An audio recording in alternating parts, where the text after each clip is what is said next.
Hai, assalamualaikum umat nolep. Semoga selalu dijauhkan dari pengamen yang maksa minta duit ya. Bercerita tentang sejarah penjajahan bangsa Belanda di Indonesia pada masa periode setelah kemerdekaan yang merenggut banyak nyawa di Sulawesi Selatan atas instruksi Raymond Westerling. Disuguhi dengan betapa kelamnya nenek moyang kita pada zaman dahulu dibantai oleh orang Belanda, film akan membuat kalian tidak lepas dari layar monitor TV tabung kalian.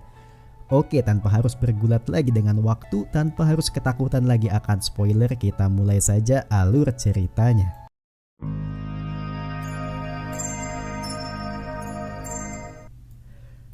Film The Oz menceritakan tentang peristiwa berdarah dalam sejarah Indonesia, tepatnya di Sulawesi Selatan. Pada Desember 1946 hingga Februari 1947, terdapat ribuan rakyat dibunuh atas instruksi Raymond Westerling yang datang ke Indonesia pada 1946. Film The Oz sendiri mengambil sudut pandang seorang tentara Belanda bernama Johan yang turut diperintahkan membunuh rakyat Indonesia. Di sini, film ini menunjukkan kekejaman Westerling. Meski begitu, ada juga sisi-sisi humanis yang coba dikulik dari kisah tersebut. Pemeran tokoh Raymond Westerling akan dibawakan oleh Marwan Kenzari yang sebelumnya tampil dalam film live action Aladdin sebagai Ja'far. Penasaran seperti apa ceritanya? Sebelum lanjut, jangan berat menggerakkan jempolnya untuk menekan tombol subscribe. Dan jangan lupa semboyan kita untuk tidak lupa menyiapkan cikopainya.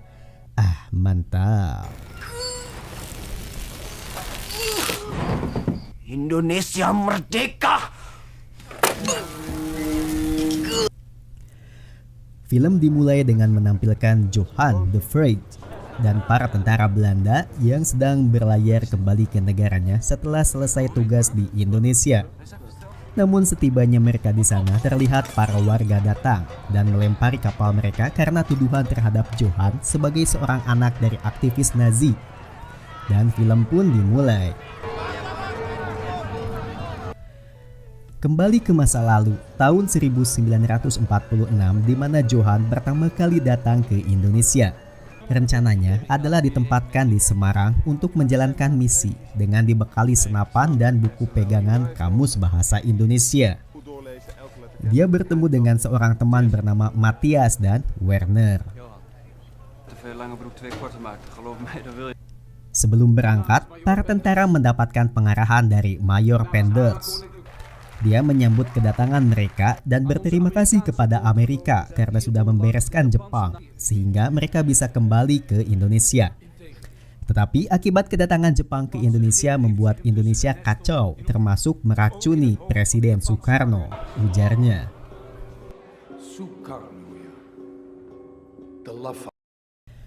Para tentara baru pun tiba di camp. Mereka dibawa berkeliling mengenalkan setiap tempat di camp tersebut dan menghimbau untuk menjaga diri karena cuaca di Indonesia sangat panas bagi mereka.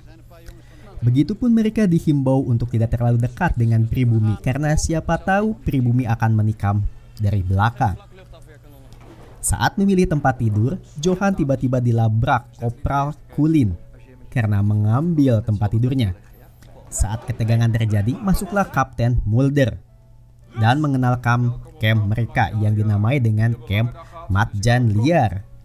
Dia menghimbau semua untuk menjaga kebersihan camp dan mengingatkan mereka jika besok akan diadakan patroli sebagai upaya untuk meyakinkan warga setempat jika keberadaan Belanda di sana adalah untuk melindungi mereka.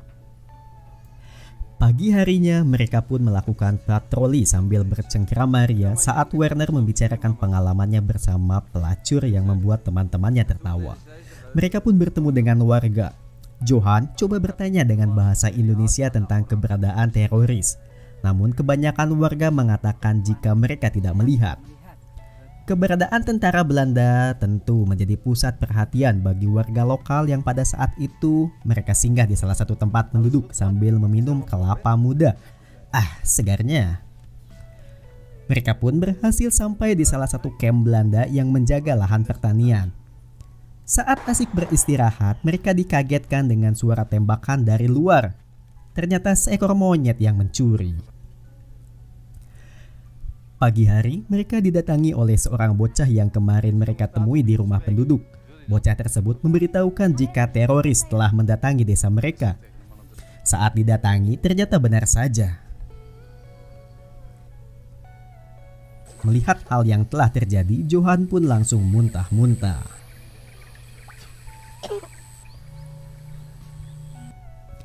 Kembali ke masa depan di mana Johan sudah kembali ke negaranya.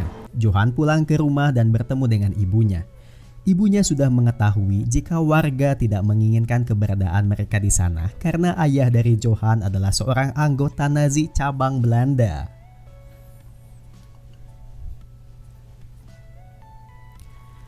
Kembali ke Indonesia, Johan dan temannya berjalan-jalan sambil menikmati kuliner street food. Mencoba merayu gadis lokal, namun upayanya gagal. Tak jauh dari sana, Johan melihat warga lokal yang sedang disiksa oleh tentara Jepang. Mereka beralasan jika barang-barangnya milik properti Jepang. Tak lama datanglah Raymond Westerly. Lalu dia pun mengancam tentara Jepang untuk melepaskan warga tersebut. Johan pun penasaran dengan siapa sosok Raymond itu. Temannya menginfokan jika Raymond biasa disebut si Turki yang pernah mengikuti program pelatihan angkatan laut di Inggris dan tidak takut pada apapun. Raymond yang tinggal dekat dengan camp macan liar membuat Johan penasaran untuk melihat rumahnya yang ternyata setelah ditemukan dia sudah menikah dengan wanita pribumi. Malam hari, Johan dan kawan-kawan menghabiskan malam dengan have fun di tanah Indonesia. Menikmati hiburan malam dan gadis lokal, sampailah Johan diajak teman-temannya untuk bermain di tempat prostitusi. Dia akhirnya kepincut dengan gadis lokal bernama Gita. Lalu hal yang diinginkan pun terjadi.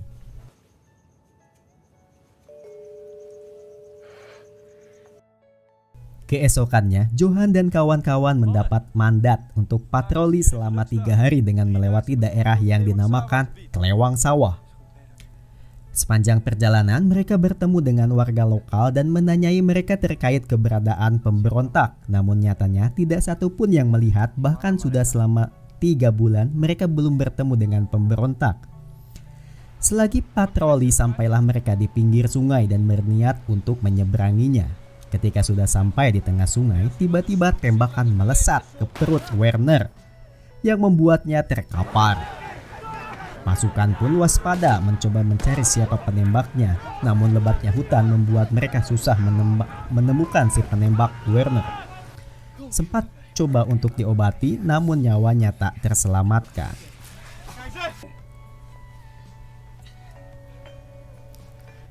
Cerita kembali ke masa depan. Johan yang sudah berada di Belanda bersiap untuk pergi ke perusahaan tempat dulu dia bekerja. Tujuannya adalah untuk menuntut kembali janji yang diberikan pemerintah yang akan menjamin pekerjaannya akan kembali saat selesai tugas di Indonesia. Namun sesampainya di perusahaan, dia mendapat kabar yang tidak diharapkan, di mana bosnya tidak bisa menjamin mengembalikan posisi Johan karena posisinya sudah diisi oleh orang lain. Mendengar hal tersebut, sempat membuat Johan berpikir untuk menembak bosnya saja. Meninggalnya Werner membuat Johan dan Matthias menjadi kacau. Mereka mabuk-mabukan dan berteriak-teriak mengejek foto ratu mereka. Hal itu menyinggung orang lain di sekitarnya yang menyebabkan keributan pun terjadi.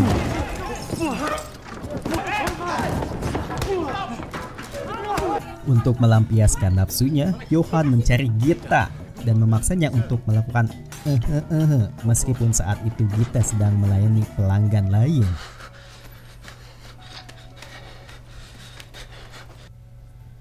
Besoknya, Johan dan Kopral Kulin, musuhnya Johan, dipanggil oleh Kapten Mulder atas menghilangnya senjata Brand saat terjadi penembakan atas Werner.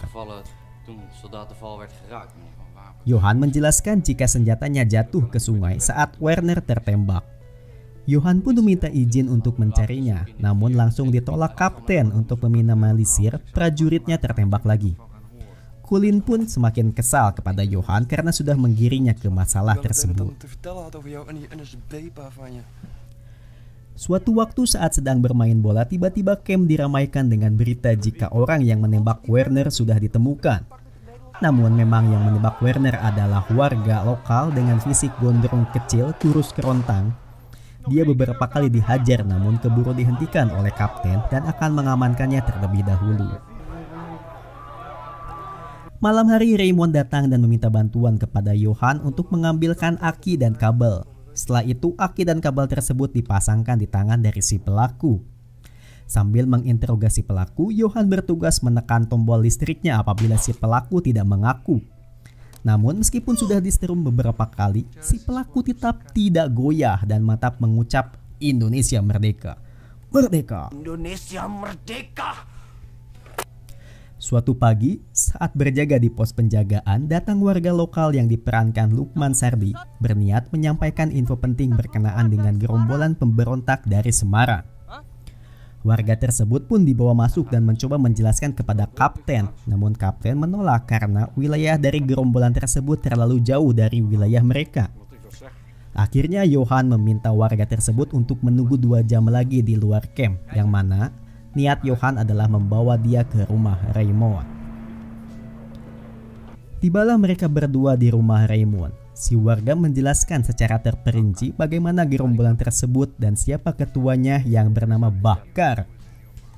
Setelah itu Raymond pun meminta Johan untuk datang ke rumahnya tengah malam tanpa senjata dan tanpa diketahui oleh siapapun. Di heningnya malam, Johan datang ke rumah Raymond yang tengah bersiap untuk berangkat.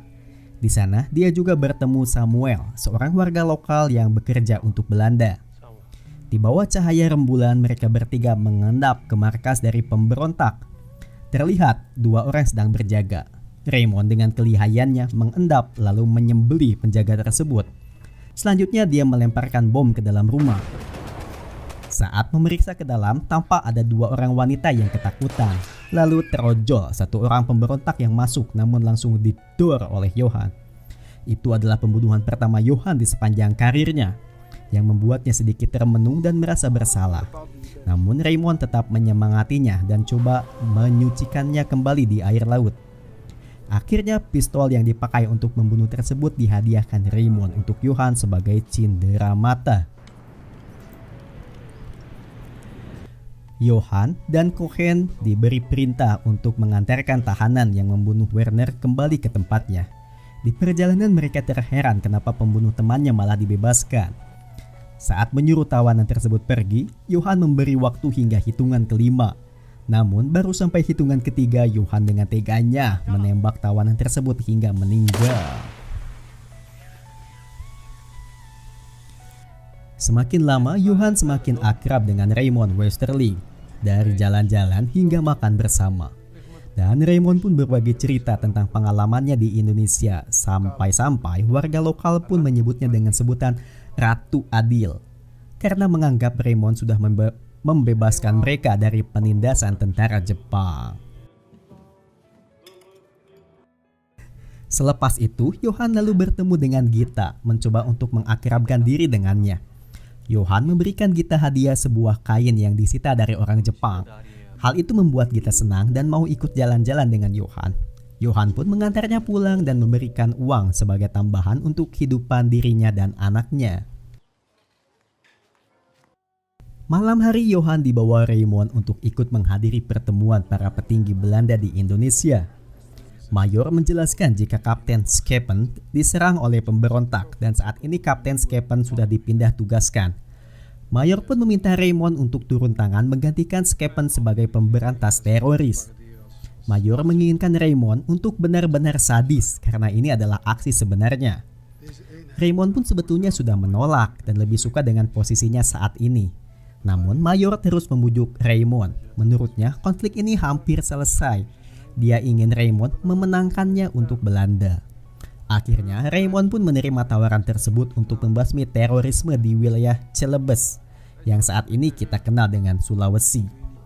Raymond pun menyiapkan pasukannya dengan memberi mereka seragam dan melatih mereka agar mampu bertempur nanti di Celebes.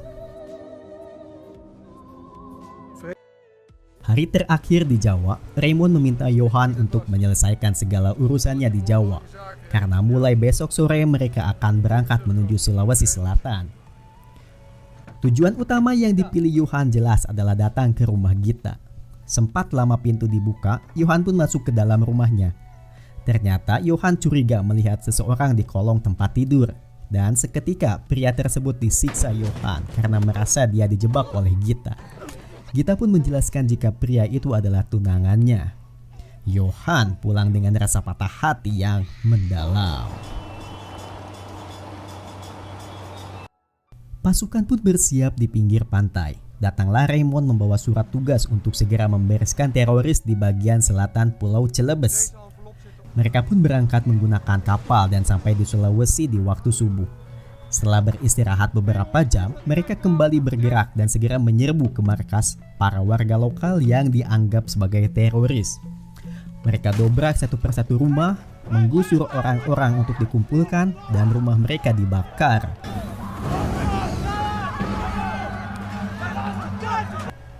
Setelah itu datanglah Raymond dan menyapa para warga. Dia pun membuka catatan yang berisi nama-nama yang diduga sebagai teroris.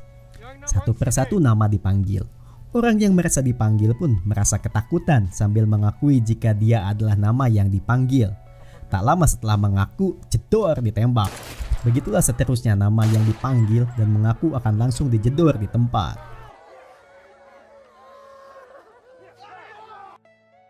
Johan pun ikut menguburkan para mayat. Namun ada raut wajah kebingungan darinya yang membuatnya terus merenung hingga akhirnya pada malam hari dia menemui Raymond dan menanyakan alasan menembak mereka tanpa mendengar penjelasan para terduga terlebih dahulu.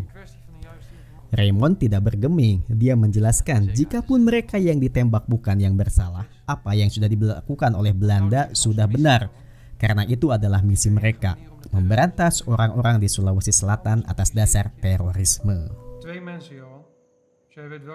Keesokan harinya, mereka terus mendatangi setiap desa dan mencari orang-orang yang diduga teroris. Seperti biasa, satu persatu maju dan ditembak. Tibalah para terduga yang dipanggil adalah 4 orang bersaudara. Raymond membutuhkan relawan untuk membantu menembak mereka. Majulah Matias dan Johan, meskipun sebetulnya dia ragu. Namun karena tugas dia pun harus menembak. Setelah itu Johan semakin dihinggapi rasa bersalah sampai ia memasuki sebuah gereja tua. Maka dia semakin ingat akan dosa membunuh orang-orang yang tidak bersalah. Kembali ke masa depan, Johan yang sudah di Belanda masuk ke sebuah pentas opera kabaret yang ternyata pemerannya adalah Raymond yang sudah berganti profesi menjadi aktor. Tampak juga beberapa mantan anak buahnya Raymond pun ikut menonton pentas tersebut.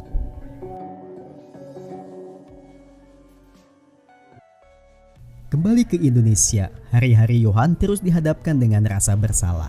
Belanda terus mencari, membakar rumah, dan membunuh para warga lokal yang diduga teroris. Seperti biasa, Raymond memanggil satu persatu warga yang dianggap teroris. Majulah warga tersebut. Dia tidak mengaku dan dia sebetulnya diancam oleh temannya untuk mengaku. Melihat hal itu, Johan pun langsung interupsi dan meminta waktu untuk mencari tahu kebenarannya. Namun karena tidak ada hasilnya, Raymond pun tetap akan menembaknya. Saat akan menembak, tiba-tiba Johan menghalanginya. Raymond tidak bergeming dan meminta dia untuk berpindah dalam 3 detik. Karena tak kunjung pergi, Johan pun digetok senapan hingga pingsan. Johan dibangunkan dengan kondisi terikat di sebuah pohon, dikelilingi oleh para pasukan. Raymond menganggapnya sebagai pengkhianat sama seperti ayahnya yang seorang anggota Nazi. Akhirnya, Johan pun diancam untuk dibunuh jika dalam waktu 15 menit dia tidak segera pergi dan berlindung di kapal Belanda yang tidak jauh dari sana. Lewat dari waktu tersebut, beberapa tentara akan mencarinya dan membunuhnya. Bergegaslah Johan ngacir untuk mencari keberadaan kapal yang dimaksud.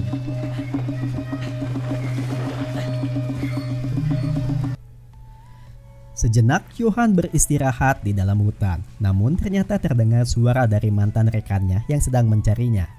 Nampak memang dua orang berusaha mencarinya, yang salah satunya adalah musuhnya di kesatuan, si Kopral Kulin.